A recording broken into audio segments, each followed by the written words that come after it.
میں تنظیم اسلامی پاکستان کا شکر گزار ہوں کہ اس اہم موقع پر ایک اہم ترین عنوان پر یہ اجتماع جو منعقد کیا گیا ہے مجھے بھی حاضری کا اور شرکت کا موقع بخشا۔ اللہ پاک ہمارا مل بیٹھنا قبول فرمائے اور کچھ مثبت اور مؤثر قسم کے اقدامات کا فیصلہ کرنے کی توفیق عطا فرمائے۔ کیس لڑا جا رہا ہے اور ہمارے دونوں جو وہاں کیس لڑنے والے فریق ہیں، تنظیم اسلامی بھی اور جماعت اسلامی بھی اسٹیج پہ بیٹھے ہیں، ہم تو ان کے سپورٹر ہیں۔ ہم نے 2014 میں ایک فورم بنایا تھا تحریک انصاف رسول پاکستان کہ ان کو سپورٹ کرتے رہیں انشاءاللہ۔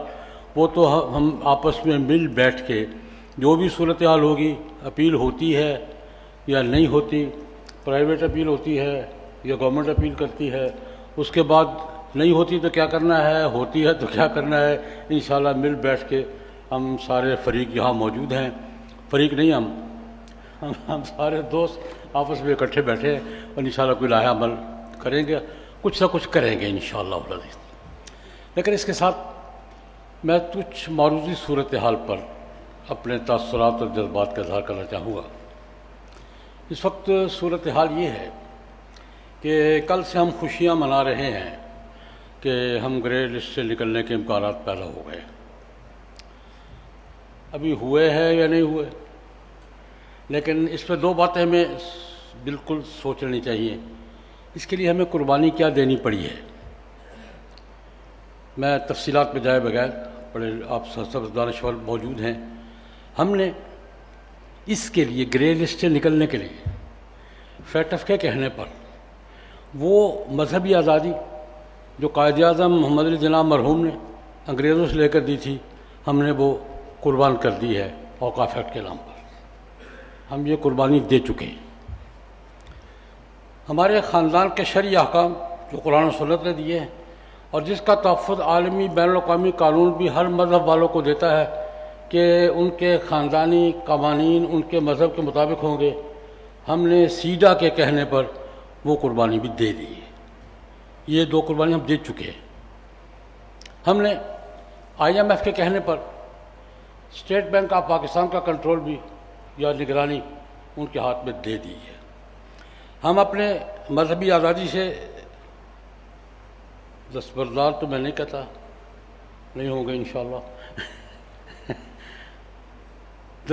دستبردار تو کبھی نہیں ہوں گے انشاءاللہ، لیکن بہرحال ہمیں دستبردار کر دیا گیا ہے۔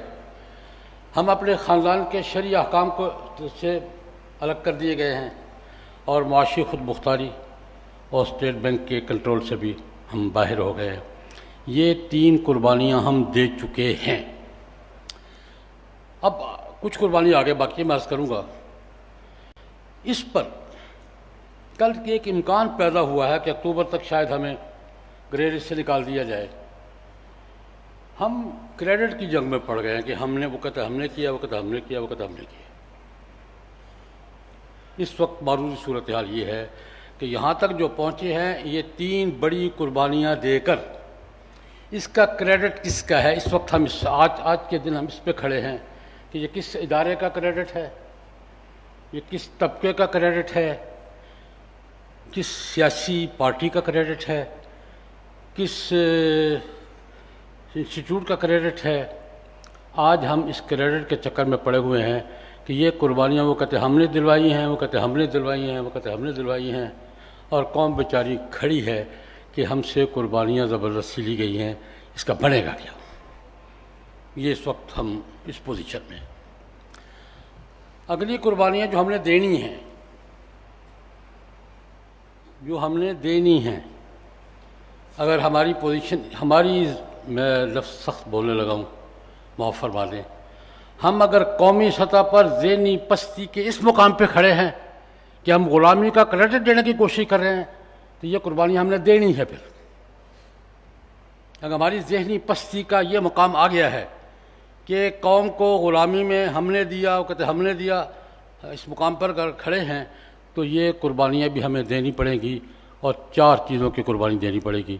میں ایک سیاست کا طالب علم بھی ہوں، تاریخ کا طالب علم بھی ہوں، چار قربانیاں ہمیں دینی پڑیں گی۔ میں دیکھ رہا ہوں کہ دستور پاکستان خطرے میں، بالکل کھلی آنکھوں دیکھ رہا ہوں۔ سن 71 کے حالات ملک میں پیدا کرنے کے لیے کوشش ہو رہی ہے، اور جتنے راستے خلفشار کے چل رہے ہیں سب 71 کے ماحول پر کی طرف جا رہے ہیں۔ میری بات بہت سخت ہے، لیکن میں دیکھ رہا ہوں، جو بات دیکھ رہا ہوں وہ عرض کروں گا۔ اس وقت ملک میں سیاسی اور تہذیبی خلفشار کے جتنے راستے ہیں وہ سب کا رخ سن 71 کے ماحول کی طرف ہے۔ اللہ معاف فرمائے، اللہ معاف فرمائے۔ اور یہ پوری پلاننگ ہے بین الاقوامی اداروں کی کہ وہ 73 کا آئین جو اس ملک کو تہذیبی شناخت فراہم کرتا ہے، جو اس ملک کو شریعت کے قوانین کی بالادستی فراہم کرتا ہے، جو اللہ تعالیٰ کی حاکمیت کی بات فراہم کرتا ہے، وہ 73 کا دستور جو ہمارے نظریاتی شناخت کا امین ہے۔ خدا نخواستہ میں اگلا مجھ میں حوصلہ نہیں ہے وہ جملہ کہنے کا، 71 کا ماحول اس بات کو سمجھنے کے لیے کافی ہے، مجھے وہ خطرے میں نظر آ رہا ہے۔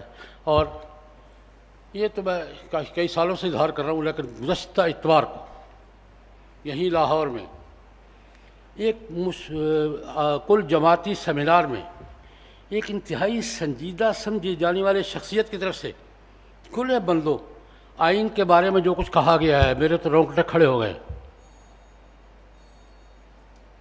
کھلے بندوں کہا گیا ہے، آئین کے بارے میں کہا گیا ہے کاغذ کا پرزہ ہے، کوئی حیثیت نہیں ہے، میں بغاوت کرتا ہوں، میں نہیں مانتا ان کو۔ یہ یہاں لاہور میں گزشتہ اتوار کو ایک مشترکہ سیمینار میں ایک سنجیدہ سمجھے جانے والے شخصیت نے اسٹیج پہ کھڑے ہو کر کہا ہے، میں تو سچی بات ہے سناٹے میں آ گیا۔ اور یہ میں نے کہا کہ یہ جذباتی بات نہیں ہے، یہ میسج ہے ایک کیمپ کی طرف سے۔ مجھے ریڈ لائٹ کراس کرنے دیجیے۔ یہ کیمپ کی طرف سے ہمیں میسج دیا گیا ہے کہ آئین میں کچھ نہیں کہہ سکتا، ایک آئین خطرے میں ہے اور حقیقی خطرہ میں محسوس کر رہا ہوں۔ اس کے ساتھ ایٹمی اثاثے خطرے میں ہیں۔ ہمارا بین الاقوامی طاقتوں کا ٹارگٹ ہے، ہمارے ایٹمی اثاثے خطرے میں ہیں اور حقیقی اور واقعاتی خطرے میں ہیں، نظر آ رہا ہے۔ 3، آپ کا وفاقی شرعی عدالت کا یہ فیصلہ جو 35 سال کی کشمکش کے بعد اور 35 سال کی جدوجہد کے بعد حاصل ہوا ہے اور بڑا جامع فیصلہ ہے، یہ خطرے میں ہے۔ وہ بات انور صاحب فرما چکے ہیں کہ اپیل ہوگی، اور اپیل صرف اپیل نہیں ہوگی، اپیل کے ساتھ بہت کچھ ہوگا۔ یہ آپ کا وفاقی شرعی عدالت کا فیصلہ بھی خطرے میں ہے، اور آپ کی معاشی جو تھوڑی بہت خود مختاری رہ گئی ہے، پتہ نہیں ہے کہ کہیں ہے کہ نہیں ہے، ہر چند کہیں ہے کہ نہیں ہے، میں ان چیزوں کو خطرے میں محسوس کر رہا ہوں۔ اللہ میرے منہ میں خاک، میرے منہ میں آگ، لیکن میں یہ خطرے محسوس کر رہا ہوں اور کھلے بندوں یوں نظر آ رہے ہیں۔ اس کے بعد تیسری بات عرض کرنا چاہوں گا، کیا ہم نے اسی طرح چلنے کا تہیہ کر رکھا ہے؟ میں یہاں بھی تفصیل میں نہیں جاؤں گا۔ ہم میں سے ہر ایک طبقہ، ہر ایک مکتب فکر، ہر ایک گروہ اپنے طور پر مسائل سے نمٹنے کی کوشش کر رہا ہے، یہ خود فریبی ہے۔ مکاتب فکر بھی، جماعتیں بھی، طبقات بھی اپنے طور پر ہم نمٹ لیں گے، یہ اپنے ساتھ بھی فریب ہے، قوم کے ساتھ بھی فریب ہے۔ اگر ان مسائل سے نمٹنا ہے، دستور کا تحفظ کرنا ہے، ایٹمی اثاثوں کا تحفظ کرنا ہے، وفاقی شرعی عدالت کے فیصلے پر عمل درآمد اور تحفظ کا ماحول پیدا کرنا ہے، اور اپنی قومی خود مختاری اور معاشی خود مختاری کے منظر کو حاصل کرنا ہے، تو ہمیں تحریک خلافت کی قومی جدوجہد کی ضرورت ہے۔ اس کے سوا نہیں ہوگا، نہیں ہوگا، نہیں ہوگا۔ تحریک خلافت طرز کی مولانا محمد علی جوہر درکار ہے۔ اس وقت ضرورت ہے مولانا محمد علی جوہر کی، شوکت علی کی، ظفر علی خان کی، ان کی پوری ٹیم کی۔ قومی تحریک تھی۔ ہمیں اپنے اثاثوں کو بچانے کے لیے اور گم شدہ قربانیوں کو واپس لانے کے لیے ہمیں تحریک خلافت طرز کی قومی جدوجہد کی ضرورت ہے اور تحریک ختم نبوت طرز کی قومی جدوجہد کی ضرورت ہے۔